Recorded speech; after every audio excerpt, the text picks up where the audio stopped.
The end is in sight. You've been a good class, and it's been fun. And as we see the alignment piece of how we go from targets to teaching to assessment, how we go from what is the curriculum, how do we present it, and then how do we measure whether we presented that correctly or not, and then that feeds back in, do we change the curriculum, do we update it, and then teach it? It's a cycle. And you see this cycle aligned. It's one of, I guess, one of the things, and I've probably mentioned it earlier, when people talk about teaching to the test, they mean that in a derogatory way.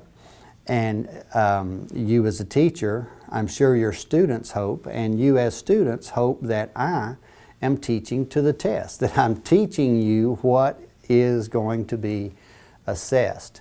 And so it's not a bad thing to teach to the test. It may be a bad thing to practice routinely rote test kind of taking skills, but there needs to be true alignment between the curriculum, the teaching or instruction, and the assessment. If one of those is out of sync, then students suffer, and our goal is to have greater academic performance from our students. So week 7, we've covered all that. Now here in week 7, we're going to look at some specific assessments, and these are called diagnostic assessments.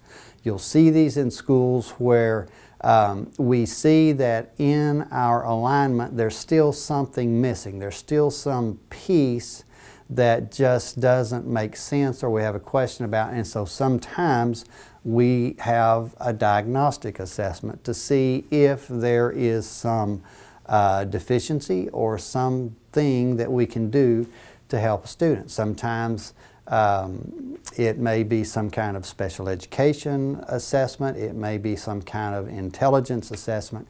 Sometimes it may be an assessment as simple as if you change the level of the lighting or the color of the lighting, does that cause a student then to be better able to see the work, see the things you're trying to do in the classroom. So diagnostic assessment, you're going to find one, you're going to research it, you're going to write about it, and then we'll discuss these in class.